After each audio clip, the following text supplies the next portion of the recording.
Welcome back to news TV 84 break ਤੋਂ ਬਾਅਦ ਹੁਣ ਅਸੀਂ ਗੱਲਬਾਤ ਕਰਦੇ ਹਾਂ ਸ਼੍ਰੋਮਣੀ ਅਕਾਲੀ ਦਲ ਅੰਮ੍ਰਿਤਸਰ ਦੇ ਅਮਰੀਕਾ ਯੂਨਿਟ ਦੇ ਵਾਈਸ ਪ੍ਰੈਜ਼ੀਡੈਂਟ ਸਰਦਾਰ ਰੇਸ਼ਮ ਸਿੰਘ ਜੀ ਜਿਹੜੇ ਕਿ ਇਸ ਵੇਲੇ ਸਾਨੂੰ ਫੋਨ ਲਾਈਨ ਤੇ ਜੁੜ ਚੁੱਕੇ ਨੇ। ਜੀ ਵੀਰ ਜੀ, ਵਾਹਿਗੁਰੂ ਜੀ ਕਾ ਖਾਲਸਾ, ਵਾਹਿਗੁਰੂ ਜੀ ਕੀ ਫਤਿਹ। ਵਾਹਿਗੁਰੂ ਜੀ ਕਾ ਖਾਲਸਾ, ਵਾਹਿਗੁਰੂ ਫਤਿਹ ਜੀ। ਬਹੁਤ ਬਹੁਤ ਧੰਨਵਾਦ ਤੁਹਾਡਾ। ਥੈਂਕ ਯੂ ਸੋ ਮਚ ਵੀਰ ਜੀ। ਵੀਰ ਜੀ, ਸਭ ਤੋਂ ਪਹਿਲਾਂ ਤਾਂ ਅਸੀਂ ਤੁਹਾਡੇ ਕੋਲ ਜਾਣਨਾ ਚਾਹਾਂਗੇ, ਜਿਸ ਤਰ੍ਹਾਂ ਸ਼੍ਰੋਮਣੀ ਅਕਾਲੀ ਦਲ ਅੰਮ੍ਰਿਤਸਰ ਵੱਲੋਂ 12 ਫਰਵਰੀ ਨੂੰ ਗੁਰਦੁਆਰਾ ਫਤਿਹਗੜ੍ਹ ਸਾਹਿਬ ਵਿਖੇ ਸੰਤ ਜਰਨੈਲ ਸਿੰਘ ਖਾਲਸਾ ਪੰਜਾਵਾਲੀਆਂ ਜੀ ਦੇ ਜਨਮ ਸੰਬੰਧੀ ਇੱਕ ਵਿਸ਼ਾਲ ਸਮਾਗਮ ਹੋਇਆ, ਜਿਸ ਦੇ ਵਿੱਚ ਹਜ਼ਾਰਾਂ ਦੀ ਗਿਣਤੀ ਦੇ ਵਿੱਚ ਸਿੱਖ ਸੰਗਤਾਂ ਨੇ ਸ਼ਮੂਲੀਅਤ ਕੀਤੀ।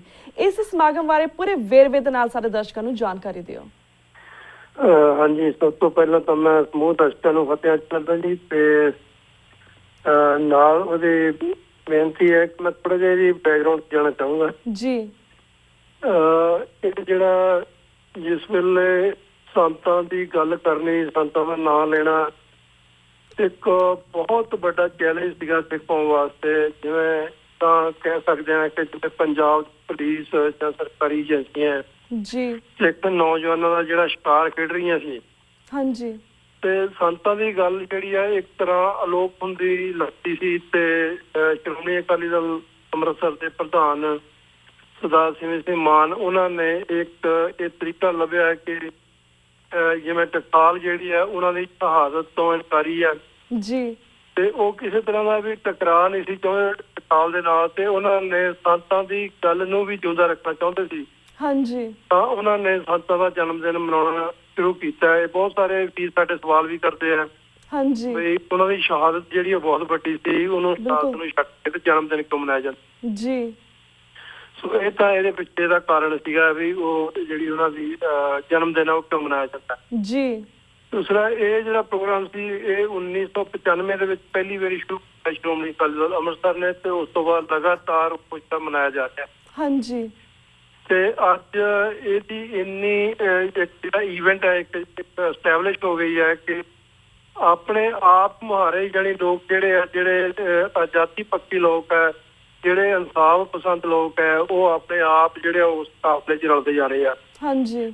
ਤੋ ਇਸ ਵਾਰੀ ਦਾ ਜਿਹੜਾ ਇਕੱਠ ਹੈ, ਜੇ ਤਸਵੀਰਾਂ ਦੇ ਰਾਹੀਂ ਦੇਖਿਆ ਹੋਵੇ ਸਾਡੇ ਵੀਰਾਂ ਨੇ ਸੋਸ਼ਲ ਮੀਡੀਆ ਜਾਂ ਹੋਰ ਜੀ, ਤੇ ਬਹੁਤ ਵੱਡੀ ਗਿਣਤੀ ਦੇ ਵਿੱਚ ਲੋਕਾਂ ਨੇ ਉੱਥੇ ਇਕੱਠੇ ਹੋ ਕੇ ਤਾਂ ਇੱਕ ਤਰ੍ਹਾਂ ਦੀ ਸੰਤ ਜਰਨੈਲ ਸਿੰਘ ਜੀ ਖਾਲਸਾ ਭਿੰਡਰਾਂਵਾਲਿਆਂ ਦੀ ਜਿਹੜੀ ਸੋਚ ਸੀ, ਹਾਂਜੀ, ਉਹਦੀ ਸਪੋਰਟ ਕੀਤੀ ਹੈ। ਹਾਂਜੀ। ਤੇ ਦੂਸਰੀ ਗੱਲ ਜਿਹੜੀ ਇਹ ਹੈ ਕਿ ਜਿਹੜੀ ਸੰਤ ਜਰਨੈਲ ਸਿੰਘ ਉਹਨਾਂ ਦਾ ਜਿਹੜਾ ਜੀਵਨ ਹੈ ਜਾਂ ਉਹਨਾਂ ਦਾ ਸੰਘਰਸ਼ ਸੀ, ਹਾਂਜੀ, ਉਹਦੇ 'ਚ ਦੋ ਤਿੰਨ ਚੀਜ਼ਾਂ ਜਿਹੜੀਆਂ ਮੈਂ ਚਾਹੁੰਦਾ ਕਿ ਸਾਡੇ ਜਿਹੜੇ ਜਾਂ ਸਿੱਖ ਸੰਗਤ ਹੈਗੀ ਆ ਉਹਨਾਂ ਨੂੰ ਬਹੁਤ ਨੇੜਿਓਂ ਦੇਖਣ ਦੀ ਲੋੜ ਹੈ ਜੀ। ਕਿ ਜਿੱਥੇ ਸੰਤ ਜਰਨੈਲ ਸਿੰਘ ਹੋਣਾ ਨੇ ਇੰਨਾ ਮਜ਼ਬੂਤੀ ਨਾਲ ਇਹ ਸਾਰਾ ਸੰਘਰਸ਼ ਅੱਗੇ ਤੋਰਿਆ, ਹਾਂਜੀ, ਉਹਦੇ ਨਾਲ ਨਾਲ ਜਿਹੜੇ ਉਸ ਵੇਲੇ ਦੇ ਹਾਲਾਤ ਸੀਗੇ ਉਹ ਵੀ ਇਨ ਬਿਨ ਅਕਾਲੀ ਦਲ ਜਿਹੜਾ ਬਾਦਲ ਹੈ ਇਸੇ ਤਰ੍ਹਾਂ ਦੇ ਹਾਲਾਤ ਜਿਹੜੇ ਉਸ ਵੇਲੇ ਸੀਗੇ ਜੀ। ਯਾਨੀ ਸਿੱਖੀ ਨਾਲ ਪੂਰੀ ਤਰ੍ਹਾਂ ਵੈਰ ਕਮਾਉਣਾ ਹੈ ਤੇ ਏਜੰਸੀਆਂ ਲਈ ਕੰਮ ਕਰਨਾ ਹੈ, ਤੇ ਜਿਹੜੀ ਗੱਲ ਕੌਮ ਦੀ ਹੋ ਰਹੀ ਹੈ ਉਹਦਾ ਡਟ ਕੇ ਵਿਰੋਧ ਕਰਨਾ ਹੈ। ਇਹਨਾਂ ਦਾ ਐਟੀਟਿਊਡ ਉਸ ਵੇਲੇ ਵੀ ਏਦਾਂ ਦਾ ਜੀ। ਸੋ ਇਹਨਾਂ ਦਾ ਇੱਕ ਦੋ ਵਾਰ ਸਿੱਧੇ ਤੌਰ ਤੇ ਸੰਤਾਂ ਦਾ ਤੇ ਬਾਦਲ ਗਰੁੱਪ ਦਾ ਟਕਰਾਅ ਵੀ ਹੋਇਆ, ਪਰ ਬਚ ਗਿਆ। ਹਾਂਜੀ। ਸੋ ਉਹਨਾਂ ਨੇ ਆਪਣੀ ਜ਼ਿੰਦਗੀ 'ਚ ਇੱਕੋ ਹੀ ਨਿਸ਼ਾਨਾ ਜਿਹੜਾ ਇੱਥੇ ਹੈ ਕਿ ਸਿੱਖ ਜਿਹੜਾ ਅੱਜ ਇਸ ਮੁਲਕ ਦੇ ਵਿੱਚ ਗੁਲਾਮ ਹੈ, ਹਾਂਜੀ, ਤੇ ਉਹਨੂੰ ਸਭ ਤੋਂ ਪਹਿਲਾਂ ਟੀਚਾ ਉਹਨਾਂ ਨੇ ਇਹ ਰੱਖਿਆ ਕਿ ਪਹਿਲਾਂ ਸਿੱਖਾਂ ਨੂੰ ਉਹਨਾਂ ਦੀ ਗੁਲਾਮੀ ਦਾ ਅਹਿਸਾਸ ਪਾਇਆ ਜਾਵੇ ਜੀ। ਸੋ ਉਹਨਾਂ ਦੀਆਂ ਜਿੰਨੀਆਂ ਵੀ ਤੁਸੀਂ ਸਪੀਚਾਂ ਜਿਹੜੀਆਂ ਕੱਢ ਕੇ ਦੇਖ ਲਓ, ਇੱਕੋ ਹੀ ਗੱਲ ਬਾਰ-ਬਾਰ ਉਹ ਕਰਦੇ ਨੇ ਕਿ ਜਿਹੜਾ ਜਦੋਂ ਤੱਕ ਅਸੀਂ ਇਹ ਅਹਿਸਾਸ ਨਹੀਂ ਕਰਦੇ, ਹਾਂਜੀ, ਕਿ ਅਸੀਂ ਇਸ ਮੁਲਕ ਦੇ ਵਿੱਚ ਗੁਲਾਮ ਹੈ, ਅਸੀਂ ਆਜ਼ਾਦੀ ਲਈ ਆਪਣਾ ਸੰਘਰਸ਼ ਕਰ ਸਕਦੇ ਜੀ। ਜਿਵੇਂ ਆਮ ਜਿਹੜੇ ਸਿਆਣੇ ਬੰਦੇ ਉਹਨਾਂ ਨੂੰ ਪਤਾ ਹੈ ਕਿ ਜੇ ਜਿਹੜਾ ਮਰੀਜ਼ ਹੈ ਜੇ ਉਹ ਇਹ ਗੱਲ ਮੰਨਣ ਨੂੰ ਤਿਆਰ ਹੀ ਨਾ ਹੋਵੇ, ਹਾਂਜੀ, ਕਿ ਫਿਰ ਬਿਮਾਰ ਹੈ ਤਾਂ ਉਹਦਾ ਇਲਾਜ ਨਹੀਂ ਕੀਤਾ ਜਾਂਦਾ ਜੀ। ਸੋ ਇਸ ਤਰ੍ਹਾਂ ਉਹਨਾਂ ਨੇ ਕੌਮ ਦੇ ਦਿਮਾਗ 'ਚ ਇਹ ਗੱਲ ਪਾਈ ਕਿ ਇਸ ਆਜ਼ਾਦ ਮੁਲਕ ਦੇ ਵਿੱਚ ਸਿੱਖ ਕੌਮ ਨੂੰ ਕਿਵੇਂ ਗੁਲਾਮ ਬਣਾ ਕੇ ਰੱਖਿਆ ਗਿਆ, ਔਰ ਕਿਹੜੇ ਕਿਹੜੇ ਫਰੰਟ ਦੇ ਉੱਤੋਂ ਉਹਨਾਂ ਦੇ ਨਾਲ ਧੱਕਾ ਹੋ ਰਿਹਾ ਔਰ ਉਹਨਾਂ ਨੂੰ ਗੁਲਾਮੀ ਦਾ ਅਹਿਸਾਸ ਪਾਇਆ ਜਾ ਰਿਹਾ, ਹਾਂਜੀ। ਦੂਸਰਾ ਉਹਨਾਂ ਪੱਖ ਇਹ ਸੀਗਾ ਕਿ ਜਿਹੜਾ ਸਿੱਖੀ ਦੇ ਸਿਧਾਂਤ ਸੀਗੇ ਉਹਨਾਂ ਨੇ ਪਿਛਲੇ ਲੰਮੇ ਸਮੇਂ ਤੋਂ, ਗੁਰੂ ਸਾਹਿਬ ਦੇ ਸਮੇਂ ਤੋਂ ਜਿਹੜੇ ਪ੍ਰਚਾਰੇ ਜਾ ਰਹੇ ਸੀਗੇ, ਉਹਨਾਂ ਨੂੰ ਪ੍ਰੈਕਟੀਕਲ ਸ਼ੇਪ ਕੇ, ਹਾਂਜੀ, ਕਿ ਨਾ ਕੋ ਬੈਰੀ ਨਾ ਹੀ ਬਗਾਨਾ ਜੀ, ਅਗਲ ਤੰਗ ਹਮਕੋ ਬਣਾਈ। ਉਹਨਾਂ ਨੇ ਕਿਸੇ ਨਾਲ ਵੈਰ ਨਹੀਂ ਕਮਾਇਆ, ਹਾਂਜੀ, ਉਹਨਾਂ ਨੇ ਜ਼ੁਲਮ ਨੂੰ ਮਾਰਨ ਦੀ ਕੋਸ਼ਿਸ਼ ਕੀਤੀ ਹੈ ਜੀ, ਜਿਹੜਾ ਜ਼ਾਲਮ ਹੈ ਉਹਨੂੰ ਸਮਝਾਉਣ ਦੀ ਕੋਸ਼ਿਸ਼ ਕੀਤੀ, ਹਾਂਜੀ। ਪਰ ਹਾਲਾਤ ਜਿਹੜੇ ਆ ਇਸ ਤਰ੍ਹਾਂ ਏਜੰਸੀਆਂ ਨੇ ਹਾਲਾਤ ਇਦਾਂ ਦੇ ਬਣਾ ਦਿੱਤੇ, ਸਰਕਾਰਾਂ ਨੇ ਹਾਲਾਤ ਇਦਾਂ ਦੇ ਬਣਾ ਦਿੱਤੇ, ਹਾਂਜੀ। ਖਾਸ ਕਰ ਮੀਡੀਆ ਨੇ ਇਦਾਂ ਦਾ ਜਿਹੜਾ ਪ੍ਰਚਾਰ ਸ਼ੁਰੂ ਕਰ ਦਿੱਤਾ ਹੈ ਵੀ ਇਹ ਅੱਤਵਾਦੀ ਨੇ, ਵੱਖਵਾਦੀ ਨੇ, ਪਾਕਿਸਤਾਨ ਨਾਲ ਰਲੇ ਹੋਏ ਨੇ ਜੀ। ਸੋ ਉਹ ਸਾਰੇ ਨੂੰ ਆਪਣੇ ਝੋਲੀ ਚ ਪਵਾ ਕੇ ਫਿਰ ਉਹਨਾਂ ਨੇ ਕੌਮ ਦੀ ਲੜਾਈ ਜਿਹੜੀ ਆ ਬੜੀ ਸਫਲਤਾਪੂਰਵਕ ਜਿਹੜੀ ਉਹ ਲੜੀ। ਹਾਂਜੀ। ਸੋ ਇੱਕ ਸਵਾਲ ਜਿਹੜਾ ਬਹੁਤ ਵਾਰ ਜਿਹੜਾ ਆਮ ਜਿਹੜੇ ਅਣਜਾਣ ਸਿੱਖ ਆ ਜਿਹੜੇ ਅਣਜਾਣ ਨੇ, ਹਾਂਜੀ, ਉਹ ਇਹ ਸਵਾਲ ਜਿਹੜਾ ਸੰਤਾਂ ਦੇ ਉੱਤੇ ਖੜਾ ਕਰਦੇ ਨੇ ਵੀ ਉਹਨਾਂ ਨੂੰ ਜੀ ਉੱਥੇ ਦਰਬਾਰ ਸਾਹਿਬ ਨਹੀਂ ਜਾਣਾ ਚਾਹੀਦਾ, ਉਹ ਮਹਿਤੇ ਤੋਂ ਜਾਂ ਕਿਸੇ ਹੋਰ ਜਗ੍ਹਾ ਤੋਂ ਜਿਹੜਾ ਆਪਾਂ ਸੰਘਰਸ਼ ਲੜ ਸਕਦੇ ਜੀ। ਉਹਨਾਂ ਦਾ ਇਹ ਗੱਲ ਜਿਹੜੀ ਹੈ ਸਮਝਣੀ ਜਿਹੜੀ ਬਹੁਤ ਜ਼ਰੂਰੀ ਹੈ ਕਿ ਸੰਤ ਜਰਨੈਲ ਸਿੰਘ ਜਾਂ ਉਹਨਾਂ ਦੇ ਉਹ ਸੋਚ ਵਾਲੇ ਸਿੰਘਾਂ ਦਾ ਹਾਂਜੀ ਇਹ ਕਦਾਚਿਤ ਹੀ ਇਹ ਨਿਸ਼ਾਨਾ ਨਹੀਂ ਸੀਗਾ ਕਿ ਉਹਨਾਂ ਨੇ ਕਿਸੇ ਸਰਕਾਰ ਨਾਲ ਜਾਂ ਫੌਜ ਨਾਲ ਟਕਰਾਅ ਕਿਸੇ ਪੈਦਾ ਕਰਨੀ ਜੀ। ਉਹ ਤਾਂ ਇਹ ਸੀਗਾ ਕਿ ਭਾਈ ਉਹਨਾਂ ਨੂੰ ਇਸ ਗੱਲ ਦਾ ਵਿਸ਼ਵਾਸ ਸੀ ਕਿ ਇਸ ਮੁਲਕ ਦੇ ਵਿੱਚ ਅਜੇ ਜਿਹੜੀਆਂ ਸਰਕਾਰਾਂ ਜਾਂ ਏਜੰਸੀਆਂ ਜਾਂ ਜਿਹੜੇ ਕੇਸਾਧਾਰੀ ਹਿੰਦੂ ਆ ਇਹ ਇੰਨੇ ਥੱਲੇ ਗਰਕ ਨਹੀਂ ਗਏ ਕਿ ਦਰਬਾਰ ਸਾਹਿਬ ਕਰ ਦੇਣਗੇ। ਹਾਂਜੀ।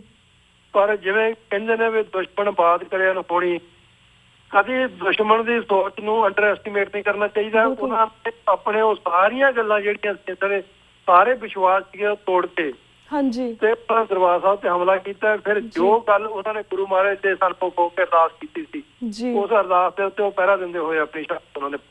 ਜੀ ਬਿਲਕੁਲ। ਤੇ ਵੀਰ ਜੀ ਅਸੀਂ ਜਾਣਨਾ ਚਾਹਾਂਗੇ ਜਿਸ ਤੁਸੀਂ ਗੱਲ ਕੀਤਾ ਕਿ ਏਜੰਸੀਆਂ, ਸਰਕਾਰਾਂ, ਮੀਡੀਆ ਹਮੇਸ਼ਾ ਉਹਨਾਂ ਦੀ ਸ਼ਖਸੀਅਤ ਨੂੰ ਹਮੇਸ਼ਾ ਇਸ ਤਰ੍ਹਾਂ ਪੋਰਟਰੇ ਕਰਦੀ ਹੈ ਕਿ ਜਿਸ ਤਰ੍ਹਾਂ ਉਹ ਆਤੰਕਵਾਦੀ ਸੀਗੇ ਜਾਂ ਫਿਰ ਦਹਿਸ਼ਤਗਰਦ, ਖੱਤਰਵਾਦੀ ਜਾਂ ਟੈਰਰਿਸਟ ਸੀਗੇ। ਪਰ ਜਿਸ ਤਰ੍ਹਾਂ ਸਾਡੀ ਅੱਜ ਦੀ ਜਨਰੇਸ਼ਨ ਉਹਨੂੰ ਵੀ ਕਾਫੀ ਭੁਲੇਖਾ ਉਹਨਾਂ ਦੀ ਸ਼ਖਸੀਅਤ ਬਾਰੇ। ਤੁਸੀਂ ਦੱਸੋ ਕਿ ਉਹ ਕਿੰਨੇ ਸੈਕੂਲਰ ਸੀਗੇ, ਥੋੜੀ ਐਗਜ਼ਾਮਪਲਸ ਉਸ ਬਾਰੇ ਵਿੱਚ ਚਾਹਾਂਗੇ ਤੁਸੀਂ ਸਾਡੇ ਅੱਜ ਦੀ ਜਨਰੇਸ਼ਨ ਨੂੰ ਜ਼ਰੂਰ ਦਵੋ। ਦੇਖੋ ਇਹ ਤਾਂ ਆਮ ਹੁਣ ਗੱਲਾਂ ਜਿਹੜੀਆਂ ਸਾਰੀਆਂ YouTube ਤੇ ਵੀ ਹੈਗੀਆਂ, ਉਹਨਾਂ ਦੀਆਂ ਬਹੁਤ ਸਾਰੀਆਂ ਜਿਹੜੀਆਂ ਰਿਕਾਰਡਿੰਗ ਸਪੀਚਸ ਜਿਹੜੀਆਂ ਪਾਈਆਂ ਹੋਈਆਂ ਨੇ। ਹਾਂਜੀ। ਪਰ ਕਈ ਜਿਹੜੇ ਵੀਰ ਇਸ ਸੋਸ਼ਲ ਮੀਡੀਆ ਜਾਂ YouTube ਜਾਂ ਹੋਰ ਜਿਹੜਾ ਨੈਟ ਨਹੀਂ ਯੂਜ਼ ਕਰਦੇ ਜੀ, ਉਹਨਾਂ ਦੀ ਜਾਣਕਾਰੀ ਵਾਸਤੇ, ਕਿਉਂਕਿ ਸਾਡੀ ਉਮਰ ਜਿਹੜੀ ਆ ਪਹਿਲੇ 26-27 ਸਾਲ ਦੀ ਜੀ, ਤਾਂ ਅਸੀਂ ਉਹ ਸਾਰਾ ਕੁਛ ਅਸੀਂ ਦੇਖਿਆ, ਕੰਨੀ ਸੁਣਿਆ ਹੋਇਆ ਸਾਰਾ ਕੁਛ।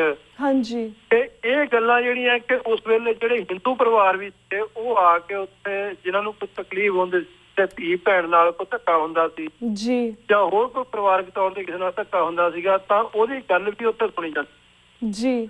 ਔਰ ਉਹ ਆਪਣੇ ਸਿੱਧਾਂ ਨੂੰ ਭੇਜ ਕੇ ਉਹ ਉੱਤਰੀ ਧਿਰ ਜਿਹੜੀ ਉਹਨੂੰ ਬੁਲਾ ਕੇ ਤਾਂ ਉਹਨਾਂ ਦੇ ਬੈਠ ਕੇ ਪੰਚਾਇਤੀ ਤੌਰ ਤੇ ਉਹਨਾਂ ਦੇ ਜਿਹੜੇ ਉਹ ਖਤਮ ਕਰਦੇ ਸੀ। ਔਰ ਕਈ ਵਾਰ ਏਦਾਂ ਦੇ ਵੀ ਹਾਲਾਤ ਆਏ ਕਿ ਜੇ ਕਿਸੇ ਬੱਚੀ ਨੂੰ ਉਹਨਾਂ ਦੇ ਸਹੁਰਾ ਪਰਿਵਾਰ ਨੇ ਉਹਨਾਂ ਨੂੰ ਮਾਰਨ ਲਈ ਜਾਂ ਕੋਈ ਉਹਨਾਂ ਦੇ ਦਹੇਜ ਦੇ ਸੰਬੰਧ ਵਿੱਚ ਉਹਨੂੰ ਕੋਈ ਤੰਗ ਕੀਤਾ ਜੀ ਤਾਂ ਉਹਨਾਂ ਨੇ ਉਹਨਾਂ ਦੇ ਸਹੁਰਾ ਪਰਿਵਾਰ ਨੂੰ ਬੁਲਾ ਕੇ ਇਹ ਗੱਲ ਕਹੀ ਕਿ ਇਹ ਅੱਜ ਤੋਂ ਇਹ ਸਾਡੀ ਪੰਥ ਦੀ ਬੱਚੀ ਹੈ। ਹਾਂਜੀ। ਜੇ ਇਹਦਾ ਕਿਸੇ ਨੇ ਕੋਈ ਨੁਕਸਾਨ ਕੀਤਾ ਤਾਂ ਇਹ ਸਮਝ ਲਓ ਕਿ ਸਾਡੇ ਨਾਲ ਵੈਰ ਪਾ ਰਹੇ ਜੀ। ਸੋ ਹੋਰ ਬਹੁਤ ਸਾਰੀਆਂ ਏਦਾਂ ਦੀਆਂ ਐਗਜ਼ਾਮਪਲ ਨੇ ਜਿਹੜੇ ਕਿ ਹਿੰਦੂ ਪਰਿਵਾਰ ਜਾਂ ਹੋਰ ਦੂਸਰੀਆਂ ਕਮਿਊਨਿਟੀ ਜਿਹੜੀਆਂ ਸੀਗੀਆਂ ਉਹ ਆਪਣੇ ਦੁੱਖ ਤਕਲੀਫਾਂ ਜਿਹੜੇ ਆ ਕੇ ਉਹਨਾਂ ਦੇ ਨਾਲ ਸ਼ੇਅਰ ਕਰਦੇ ਸੀ ਔਰ ਉਹਨਾਂ ਕੋਲ ਹੈਲਪ ਲੈਂਦੇ ਸੀ। ਹਾਂਜੀ। ਤਾਂ ਇਹ ਕਹਿਣਾ ਕਿ ਉਹ ਕੱਟੜਵਾਦੀ ਸੀਗੇ ਜਾਂ ਅੱਤਵਾਦੀ ਸੀਗੇ, ਅੱਜ ਦੇ ਹਾਲਾਤ ਦੇ ਵਿੱਚ ਤੁਸੀਂ 100 ਸਾਲ ਪਿੱਛੇ ਚਲੇ ਜਾਓ, 500 ਸਾਲ ਪਿੱਛੇ ਚਲੇ ਜਾਓ ਜੀ, ਜਿਹੜਾ ਬੰਦਾ ਆਪਣੇ ਹੱਕ ਦੀ ਗੱਲ ਕਰਦਾ, ਜਿਹੜਾ ਬੰਦਾ ਇਨਸਾਨੀਅਤ ਦੀ ਗੱਲ ਕਰਦਾ, ਇਨਸਾਫ ਦੀ ਗੱਲ ਕਰਦਾ ਹੈ, ਹਾਂਜੀ, ਉਹਨੂੰ ਉਸ ਸਮੇਂ ਦੀਆਂ ਸਰਕਾਰਾਂ ਜਿਹੜੀਆਂ ਉਹਨੂੰ ਅੱਤਵਾਦੀ ਕਹਿੰਦੀਆਂ। ਚਾਹੇ ਇਹ ਗੱਲ ਬੰਦਾ ਸਿੰਘ ਬਹਾਦਰ ਤੋਂ ਲੈ ਲਓ, ਚਾਹੇ ਤੁਸੀਂ ਗੱਲ ਭਾਈ ਰਾਮ ਸਿੰਘ ਕੁੱਕੇ ਤੋਂ ਲੈ ਲਓ ਜਾਂ ਉਹਨਾਂ ਸੰਤ ਜਰਨੈਲ ਸਿੰਘ ਦੇ ਜਿਹੜੇ ਅੱਜ ਦੇ ਸਮੇਂ ਦੇ ਜਿਹੜੇ ਹੀਰੋ ਨੇ ਜਾਂ ਉਹਨਾਂ ਦੀ ਗੱਲ ਕਰ ਲਓ। ਸਰਕਾਰਾਂ ਜਿਹੜੀਆਂ ਜਿਹੜਾ ਵੀ ਬੰਦਾ ਕਦੇ ਹੱਕ ਤੇ ਲੜੂਗਾ ਉਸ ਇਹਦੀਆਂ ਸਰਕਾਰਾਂ ਜਿਹੜੀਆਂ ਨੂੰ ਅੱਤਵਾਦੀ ਕਹਿ ਕੇ ਭੰਨਣਗੀਆਂ। ਜੀ ਬਿਲਕੁਲ ਜੀ। ਤੇ ਵੀਰ ਜੀ ਸਰ ਕੋ ਜਾਣਨਾ ਚਾਹਾਂਗੇ ਜਿਸ ਤਰ੍ਹਾਂ ਸੰਤਾ ਜੀ ਨੇ ਕਿਹਾ ਸੀਗਾ, ਸੰਤ ਨੇ ਜੀ ਕਿਹਾ ਸੀਗਾ ਕਿ ਜਿਸ ਦਿਨ ਭਾਰਤ ਦੀ ਹੁਕੂਮਤ ਦਰਬਾਰ ਸਾਹਿਬ ਤੇ ਅਟੈਕ ਕਰੇਗੀ ਜਾਂ ਫਿਰ ਉੱਥੇ ਅੰਦਰ ਆਏਗੀ ਉਸ ਦਿਨ ਖਾਲਿਸਤਾਨ ਦੀ ਨੀਂਹ ਰੱਖੀ ਜਾਵੇਗੀ। ਅੱਜ ਖਾਲਿਸਤਾਨ ਸੰਘਰਸ਼ ਤੁਹਾਡੇ ਖਿਆਲ ਦੇ ਨਾਲ ਕਿੱਥੇ ਖੜਾ ਹੈ? ਦੇਖੋ ਇਹ ਮੈਂ ਬੜੀ ਵਾਰੀ ਇਹ ਗੱਲ ਕਹਿ ਚੁੱਕਾ, ਮੈਂ ਫਿਰ ਕਹਿਣ ਦੇ ਵਿੱਚ ਕੋਈ ਮੈਨੂੰ ਸੰਕੋਚ ਨਹੀਂ ਹੈ ਜੀ ਕਿ ਹਿੰਦੁਸਤਾਨ ਅੰਗਰੇਜ਼ ਸਰਕਾਰ ਦਾ ਗੁਲਾਮ ਬਣਿਆ। ਹਾਂਜੀ। ਉਹ ਜਦੋਂ ਕਿ ਸਾਰਾ ਹਿੰਦੁਸਤਾਨ ਜ਼ਬਰ ਦੇ ਥੱਲੇ ਸੀਗਾ ਉਸ ਵੇਲੇ ਆਪਣੀ ਲੜਾਈ ਜਿਹੜਾ ਆਜ਼ਾਦੀ ਦਾ ਸੰਘਰਸ਼ ਉਹਨੇ ਵਿੱਢਿਆ ਜੀ, ਉਹਨੂੰ ਲਗਭਗ 100 ਸਾਲ ਲੱਗਿਆ ਆਜ਼ਾਦ ਹੋਣ ਵਾਸਤੇ। ਹਾਂਜੀ। ਜਦੋਂ ਕਿ ਅੰਗਰੇਜ਼ ਕੋਈ ਸਪੋਰਟ ਨਹੀਂ ਸੀ ਜਾਂ ਇਉਂ ਲਾ ਲਓ ਕਿ ਕੁਝ ਲਾਲਚੀ ਲੋਕ ਥੋੜੇ ਬਹੁਤ ਜਿਹੜੇ ਉਹਨਾਂ ਦੀ ਮਦਦ ਕਰਦੇ ਸੀਗੇ ਪਰ ਆਮ ਜਿਹੜਾ ਨਾਗਰਿਕ ਹੈ ਹਿੰਦੁਸਤਾਨ ਦਾ ਉਹ ਉਹਨਾਂ ਦੇ ਨਾਲ ਸੀਗਾ ਜੀ। ਅੱਜ ਜਿਹੜੀ ਸਾਡੀ ਲੜਾਈ ਹੈ ਉਹ ਉਸ ਛਾਤਰ ਦੁਸ਼ਮਣ ਦੇ ਨਾਲ ਹੈ ਜਿਹੜਾ ਸਾਡੀ ਹਰ ਚੀਜ਼ ਦਾ ਵਾਕਫ ਆ। ਹਾਂਜੀ।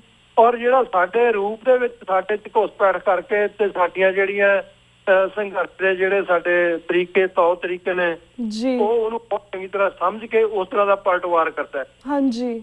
ਇਹਦਾ ਇੱਕ ਫੇਜ਼ ਜਿਹੜਾ ਹਥਿਆਰਬੰਦ ਸੰਘਰਸ਼ ਲੜਿਆ ਹੈ ਜੀ, ਉਹਦੇ ਚ ਜ਼ਿਆਦਾ ਸਾਡਾ ਨੁਕਸਾਨ ਹੋਣ ਦਾ ਕਾਰਨ ਹੀ ਇਹ ਸੀਗਾ ਕਿ ਜਿਹੜਾ ਸਾਡਾ ਦੁਸ਼ਮਣ ਸੀ ਉਹ ਸਾਡਾ ਬਹੁਤ ਭੇਤੀ ਸੀਗਾ। ਸੋ ਉਹ ਤੋਂ ਬਾਅਦ ਅਸੀਂ ਜਿਹੜੇ ਸੰਘਰਸ਼ਵਾਦੀ ਸਿੱਖ ਨੇ ਉਹਨਾਂ ਨੇ ਬੜਾ ਕੁਝ ਇਹਦੇ ਚੋਂ। ਔਰ ਜਿਹੜਾ ਇਹ ਦੂਸਰਾ ਗੇੜ ਜਿਹੜਾ ਸੰਘਰਸ਼ ਦਾ ਚੱਲ ਰਿਹਾ ਜਿਹੜਾ ਸ਼ਾਂਤਮਈ ਸੰਘਰਸ਼ ਹੈ, ਹਾਂਜੀ, ਉਹਦੇ ਚ ਅੱਜ ਸਾਰੀ ਕੌਮ ਨੂੰ ਐਜੂਕੇਟਡ ਕੀਤਾ ਜਾ ਰਿਹਾ ਕਿ ਸਾਡੇ ਨਾਲ ਕਿੱਥੇ ਕਿੱਥੇ ਧੱਕੇ ਹੋ ਰਹੇ ਨੇ ਤਾਂ ਪਹਿਲਾਂ ਪਾਸ ਦੇ ਵਿੱਚ ਹੋਏ ਨੇ। ਹਾਂਜੀ। ਸੋ ਇਹ ਜਿਹੜਾ ਸਮਾਂ ਇਹ ਸਿੱਖਾਂ ਨੂੰ ਐਜੂਕੇਟ ਕਰਨ ਦੀ ਗੱਲ ਹੈ। ਜਦੋਂ ਸਿੱਖਾਂ ਨੂੰ ਇਹ ਗੱਲ ਸਮਝ ਆ ਜਾਊਗੀ ਕਿ ਸਾਡੇ ਕੋਲ ਆਜ਼ਾਦੀ ਤੋਂ ਬਿਨਾਂ ਦੂਸਰਾ ਕੋਈ ਚਾਰਾ ਨਹੀਂ ਹੈਗਾ। ਹਾਂਜੀ। ਸਾਡੇ ਜਿਹੜੇ ਧਾਰਮਿਕ ਮਸਲੇ ਆ ਜਾਂ ਸਾਡੇ ਰਾਜਨੀਤਿਕ ਮਸਲੇ ਆ ਉਦੋਂ ਤੱਕ ਹੱਲ ਨਹੀਂ ਹੋਣਗੇ ਜਦੋਂ ਤੱਕ ਸਾਡੇ ਕੋਲ ਆਪਣਾ ਰਾਜ ਭਾਗ ਜਿਹੜਾ ਆਜ਼ਾਦ ਰਾਜ ਭਾਗ ਖਾਲਿਸਤਾਨੀ ਹੁੰਦਾ ਹੈ। ਹਾਂਜੀ। ਤੋ ਉਹ ਗੱਲ ਜਿਹੜੀ ਦੂਸਰੇ ਫੇਜ਼ ਦੀ ਆ ਉਹਦੇ ਚ ਅਸੀਂ ਕਿੱਥੇ ਤੱਕ ਕਾਮਯਾਬ ਜਾਂ ਕਿੰਨਾ ਕੁ ਅਸੀਂ ਪੈਂਡਾ ਤੈਅ ਕੀਤਾ ਹੈ। ਜੀ। ਜਿੰਨੀਆਂ ਵੀ ਸੰਘਰਸ਼ਵਾਦੀ ਜਥੇਬੰਦੀਆਂ ਨੇ ਉਹ ਆਪਣੇ ਆਪਣੇ ਤੌਰ ਤੇ ਹੁਣ ਇਸ ਵੇਲੇ ਪਿੰਡਾਂ 'ਚ ਫੈਲੀਆਂ ਹੋਈਆਂ ਨੇ, ਉਹ ਆਪਣੀ ਆਪਣੀ ਕੋਸ਼ਿਸ਼ ਕਰ ਰਹੀਆਂ ਨੇ।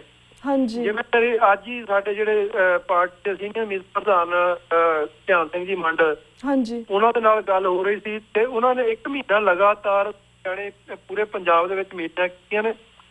ਉਹਨਾਂ ਨੇ ਇਕੱਲੇ ਜ਼ਿਲ੍ਹਾ ਜਥੇਦਾਰਾਂ ਨੂੰ, ਸਰਕਲ ਜਥੇਦਾਰਾਂ ਨੂੰ ਉਹਨਾਂ ਦੀ ਜ਼ਿੰਮੇਵਾਰੀਆਂ ਲਾਈਆਂ ਤੇ 3 ਮਹੀਨੇ ਦੇ ਵਿੱਚ ਉਹਨਾਂ ਨੂੰ ਰਿਪੋਰਟ ਚਾਹੀਦੀ ਹੈ ਕਿ ਕਿਹੜੇ ਪਿੰਡ ਦੇ ਵਿੱਚ ਆਪਣੇ ਕੋਲ ਕਿੰਨੇ ਬੰਦੇ ਹੈਗੇ ਨੇ, ਹਾਂਜੀ, ਤੇ ਕਿਹੜੇ ਸਰਕਲ ਦੇ ਵਿੱਚ ਆਪਣੇ ਨਾਲ ਕਿੰਨੇ ਸਿੰਘ ਜਿਹੜੇ ਜੁੜੇ। ਜੀ। ਤਾਂ ਉਹਨਾਂ ਨੇ ਆਪਣਾ ਗਰਾਊਂਡ ਜਿਹੜਾ ਪੱਧਰ ਤੇ ਆਪਣਾ ਜਿਹੜਾ ਵਰਕ ਜਿਹੜਾ ਸ਼ੁਰੂ ਕੀਤਾ ਹੈ, ਹਾਂਜੀ, ਉਹ ਜਿਹੜਾ ਆਉਣ ਵਾਲੇ 3 ਮਹੀਨਿਆਂ ਦੇ ਵਿੱਚ ਉਹਦਾ ਰਿਜ਼ਲਟ ਜਿਹੜਾ ਉਹ ਸਾਡੇ ਸਾਹਮਣੇ ਹੋਊਗਾ। ਜੀ। ਔਰ ਦੂਸਰੀ ਗੱਲ ਜਿਹੜੀ ਉੱਥੇ ਜਿਹੜੀ ਫਤਿਹਗੜ੍ਹ ਸਾਹਿਬ ਜਿਹੜੀ ਹੋਈ ਹੈ ਰੈਲੀ, ਉਹਦੇ ਚ ਜਿਹੜੀ ਪ੍ਰਧਾਨ ਸਾਹਿਬ ਸਿੰਘ ਮਾਨ ਨੇ ਕਹੀ ਹੈ, ਹਾਂਜੀ, ਉਹਨਾਂ ਨੇ ਇਸ ਗੱਲ ਤੇ ਜ਼ੋਰ ਦਿੱਤਾ ਹੈ ਵੀ ਇਹ ਜਿਹੜੀ ਅਸੀਂ ਇਲੈਕਸ਼ਨ ਵੀ ਲੜਦੇ ਆ ਇਹ ਵੀ ਸਾਡਾ ਉਸ ਖਾਲਿਸਤਾਨ ਦੇ ਸੰਘਰਸ਼ ਦਾ ਇੱਕ ਪੜਾਅ ਹੈ। ਹਾਂਜੀ। ਇਹਨੂੰ ਅਸੀਂ ਆਪਣਾ ਨਿਸ਼ਾਨਾ ਨਾ ਸਮਝ ਲਈਏ, ਇਹ ਸਾਡਾ ਪੜਾਅ ਹੈ ਇੱਕ। ਹਾਂਜੀ।